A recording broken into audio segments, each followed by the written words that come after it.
Magandang gabi sa inyo mga kababayan. Gabi dito sa amin, mga kapwa Pilipino na gustong maging Inglesero, nag-aaral maging Inglesero. Alam natin na magandang objective yan, magandang goal yan. Noong mga ilang dekada ang nakakaraan, magaling ang Pilipino. Pinupuri nila dahil sa galing sa Englishan ng mga Pilipino, lalo dito sa Southeast Asia. Marami tayong naging katrabaho na taga-ibang bansa, Asia, Asian countries, at Southeast Asian. Ganun ang lagi nilang sinasabi. Ang Pilipinas noon ay kilalang kilala sa pagsasalita ng English. Pero mukhang sabi nila, sila ang nagsabi, hindi ako mukhang nagde-deteriorate yata ang English speaking skills ng mga Pilipino. Ayun yung comment nila, no? Kaya gusto nating ibalik yun na karangalan ng Pilipinas at syempre self-development na rin sa individually ng bawat isa sa atin.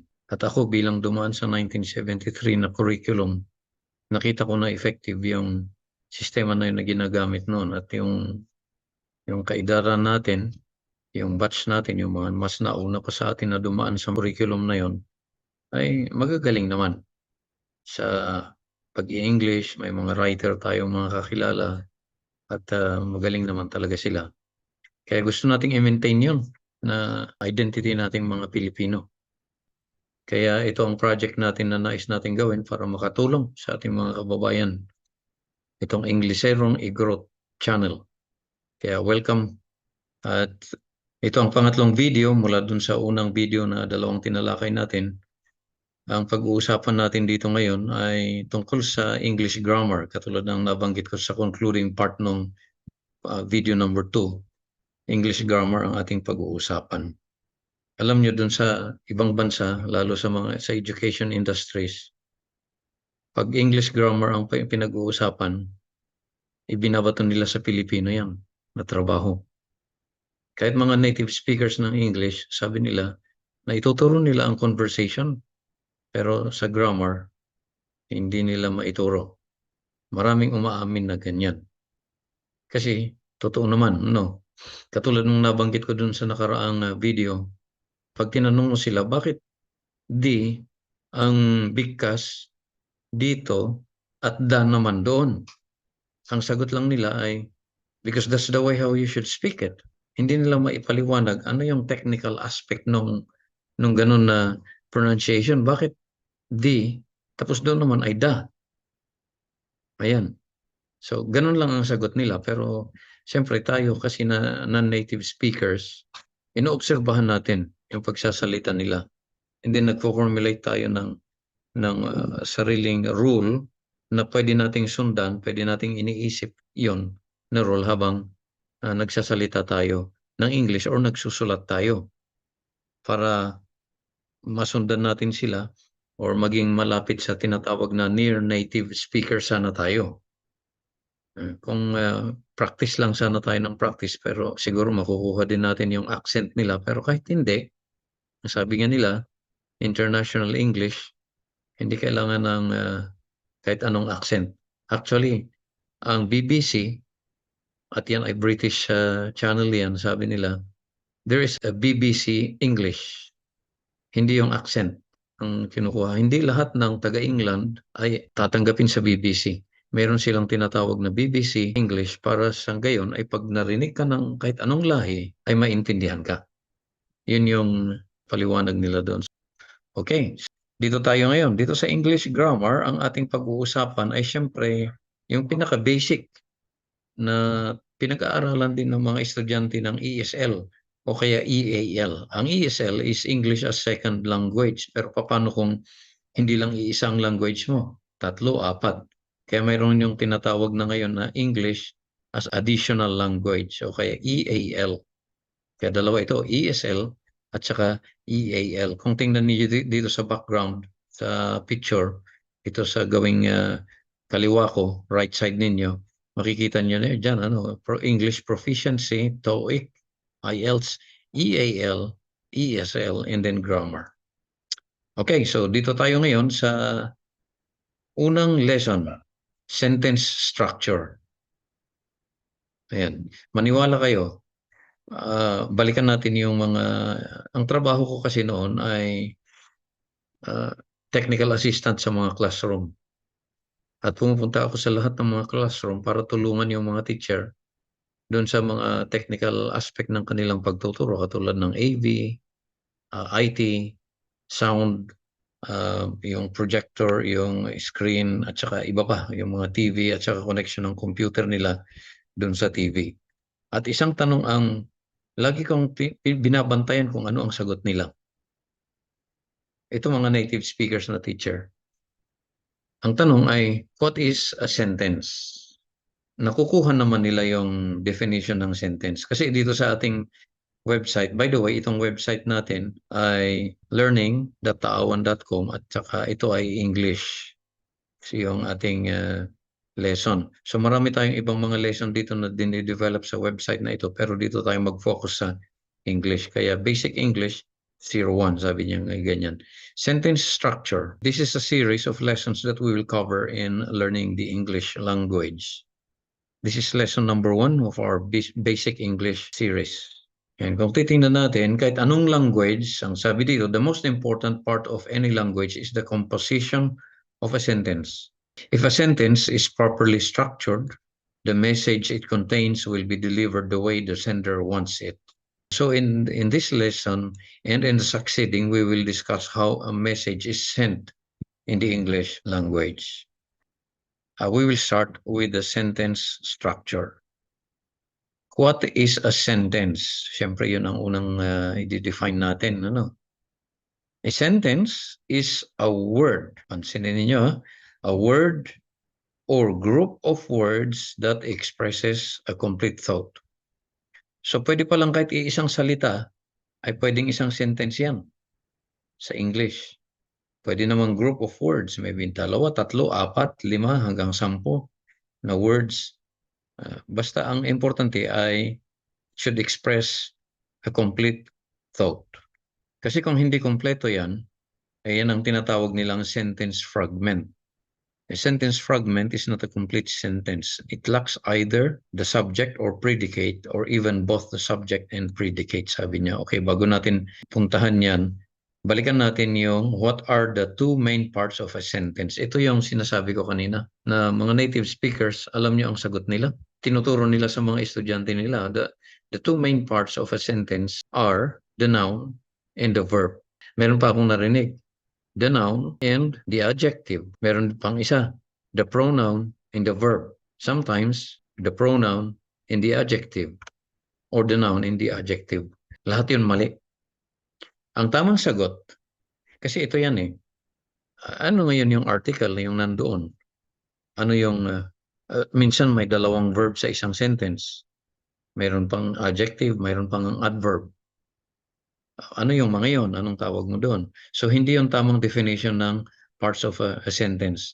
A sentence must contain a subject and a predicate to express a complete thought. So, dalawa ang main parts ng sentence. Subject and predicate. Hindi noun and verb. Hindi noun and adjective, kundi subject and predicate. Sa susunod na video natin, pag-usapan natin itong tutukan natin yung subject at predicate. Pero sa ngayon, dahil nandito tayo, yung sentence muna ang ating pag-uusapan. Ano yung 4? Dito sa ating reference, 4 ang structures. What are the different structures of a sentence? 4 yan. Una, yung declarative sentence. Ang sabi niyan, a sentence that makes a simple statement. At usually, ito ay nagtatapos sa period. The baby is sleeping. Ito ay isang example. This is a website. America was discovered by Columbus. Ayan. Ano yung pangalawang structure of sentence? Interrogative.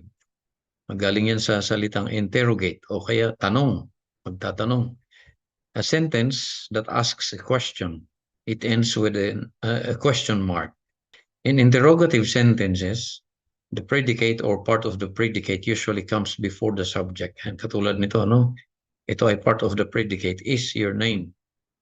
Yan. Kapag kasi binaliktad mo yan, my name is Ingleserong Igrot. Ganun. Kapag ginawa mong declarative, where is your home? My home is in Baguio. Ganon ang declarative niya. Kaya lang, nagkapalit nga yung supposed to be part of the predicate doon sa declarative na sentence. Ayun ang mas nauna. Next, pangatlo, imperative sentence. A sentence that asks, requests, or commands someone to do something. Parang nag-uutos, nagre-request. It ends with a period or an exclamation point. In an imperative sentence, the subject is usually left out and it is understood to be you. Ayan, halimbawa ito. Finish your work now. Di ba nakita nyo? Wala yung subject. You finish your work now, yun ang ibig sabihin yan. Inalis na ito dahil understood na ang kausap ng tao na nagsasalita ay ikaw. Ikaw yung receiver. Run, ito yung sinabi ko kanina, isang sentence, isang word lang, makukomplete niya ang isang sentence. Run, ibig sabihin, tumakbo ka. You run. Ito, please bring your devices tomorrow. Ito din, no? Period ang end niya, pero ito ay nag-uutos or nagre-request. Pwedeng ang revision niya ay, will you please bring your devices tomorrow? Next, exclamatory sentence. Paano naman ito? A sentence that conveys a strong feeling or sudden emotion. It ends with an exclamation point. Ito ang halimbawa, you're awesome. That's amazing. He is the thief. Pag sumisigaw yung isang sasabihin, yun, magnanakaw. Ayan, yung mga 4 na uri ng sentence. Ano? So, ang sabi dito sa ating reference, we have discussed in this lesson the 4 primary kinds of structures of a sentence commonly used in conveying our thoughts to others in the English language. Yan, merong binanggit dito. In this series, we have rules to explain and associate with the different topics we will discuss in lessons that we will cover. We call this English Language Grammar Rules or ELGR. And here's the first one.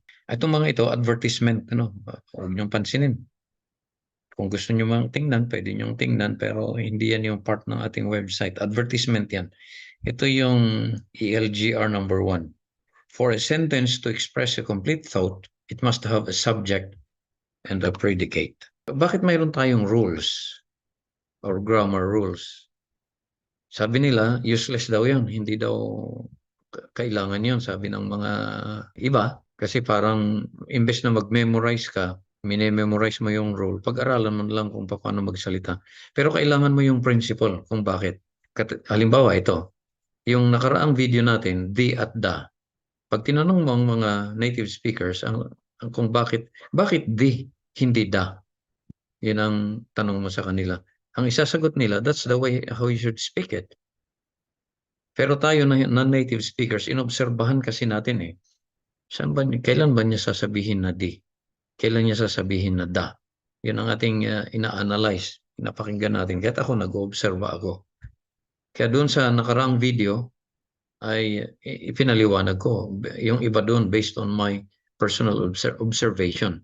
Kaya ako nakagawa ng ganun na rule. So, yung mga teacher ng ESL at EAL, kailangan nilang mag-formulate ng rules na susundan ng mga learners ng English, kahit mga educators na yun ang i-emphasize nila. Hindi mo naman kailangang i-memorya yun kasi pag-isipan mo lang yung principle niya, pagkatapos ay bantayan mo yung mga native speakers na magsasalita. Kapag na-perfect mo yan, nakabisado mo yan, hindi mo na kailangang i-memorize yung rules. Ayan, makikita natin dito sa ating mga susunod na video kung ano ang ibig sabihin nun, kung bakit sinasabi ko useful yung mga rules na yun na ating kailangan kabisaduhin. Hindi kailangan memoryahin, pero kabisaduhin at isaisip natin, lagi nating iniisip ang principle niya para makatulong sa atin na makapagsalita ng English sa tamang paraan. Yung susunod na pag-aaralan natin, lesson 2, dito sa ating Englisherong Igorot channel, ay fokusan natin yung subject at predicate, yung dalawa na major parts ng sentence. Sana may natutuhan kayo dito sa ating video. At kung gusto nyo pang ma-update, pwede kayong mag-subscribe sa ating channel. Itong muli, ang ating Englisherong Igorot, signing off for now, and see you in the next video.